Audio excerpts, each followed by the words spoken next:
देखिए, यह भी आज एक महत्वपूर्ण विषय है। आम आदमी पार्टी उसके ड्रामा और बजट को लेकर जो अभी टीवी पर हम खींचतान देख रहे हैं, दो नौटंकी चल रहे हैं। एक नौटंकी विदेश की भूमि पर, एक नौटंकी यहाँ दिल्ली में परमानेंटली देव ओपन थिएटर्स।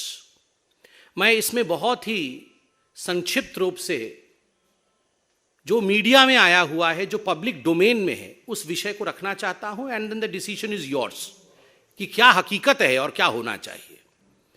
देखिए, ये कानून है कि NCT, government of NCT, GNCT, जो भी बजट बनाती है वो एलजी को भेजती है उनके अप्रूवल के लिए।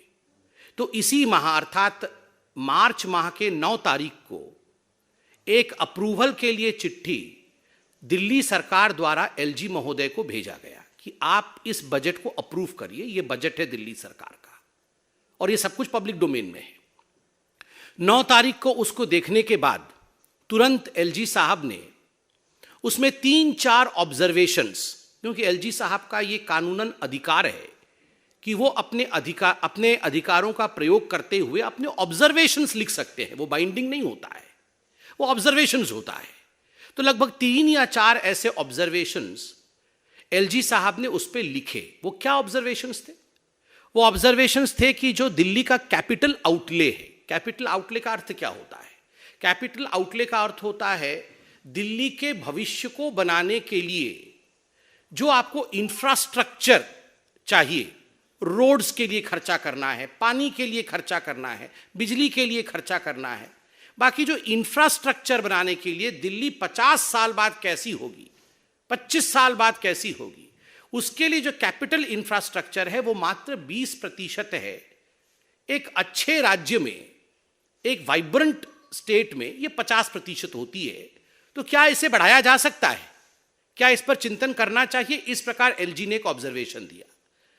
दूसरा ऑब्जर्वेशन एलजी ने दिया कि दिल्ली जल बोर्ड और आपके डीटीसी एक कॉरपोरेशन है और एक बोर्ड है।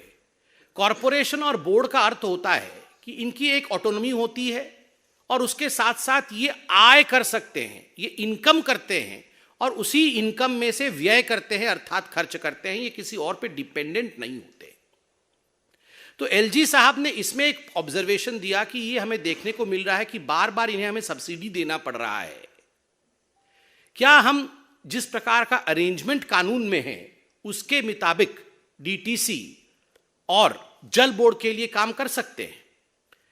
तीसरा ऑब्जर्वेशन एलजी साहब ने दिया कि पिछले बार के बजट में, और ये सब पब्लिक डोमेन में, उनके मंत्री ने कह दिया है बजट के आंकड़े मुझे पता नहीं, ना पता होना चाहिए। बजट जब तक डिक्लेयर नहीं होता है ये आंकड़े हमें नहीं पता होते, मगर ये आंकड़े मंत्रियों ने बताया है आम आदमी पार्टी के, जो कि ब्रीच है। और इसलिए मैं ये आंकड़े वहां पेपर से, न्यूज़पेपर में जो छपा है उससे पढ़ रहा हूं। पिछले वर्ष 270 करोड़ का बजट था एडवर्टाइजमेंट का, इस बार उसे बढ़ा करके लगभग 550 करोड़ कर दिया गया है। मंत्री ने भी बताया है कि 550 करोड़ बढ़ा दिया गया है। आप याद करिए, जब 270 करोड़ खर्च किया गया था एडवर्टाइजमेंट के ऊपर अरविंद केजरीवाल जी द्वारा, तो उसमें कोर्ट ने भी सवाल पूछा था और रिकवरी के विषय में भी बात हुई थी। तो स्वाभाविक रूप से एक सवाल पूछा गया कि क्या इतना पैसा एडवर्टाइजमेंट में खर्चा करना उचित होगा, या ये 550 करोड़ में से बहुत पैसा गरीबों के लिए यदि खर्चा किया जाए तो वो उचित होगा। ये तो मैं जनता जनार्दन पे छोड़ता हूं, पैसा हम अपने ऊपर खर्चा करें नेतागण या गरीबों के लिए खर्चा करें।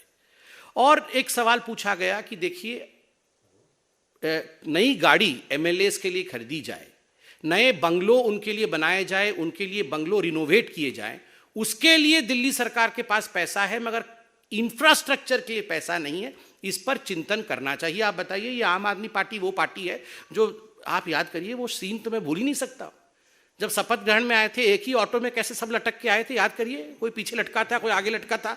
बोल रहे थे हम कोई गाड़ी नहीं लेंगे, हम गाड़ी खरीदेंगे ही नहीं, हम जीवन भर ऑटो में चलेंगे। याद है ना सब आपको?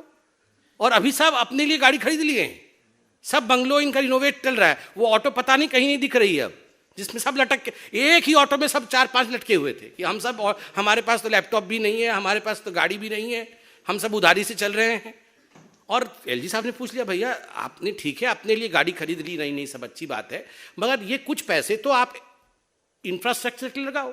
और अंत में एलजी साहब ने एक वाजिब प्रश्न पूछा है, आज भी न्यूज़पेपर में है, कि ये जो सेंट्रल स्कीम्स है जैसे आयुष्मान भारत, आप सेंट्रल स्कीम्स का पूरा इस्तेमाल क्यों नहीं करते हैं? इसमें तो 100% पैसा आपको गवर्नमेंट ऑफ इंडिया से मिलेगा क्योंकि आप यूनियन टेरिटरी हैं।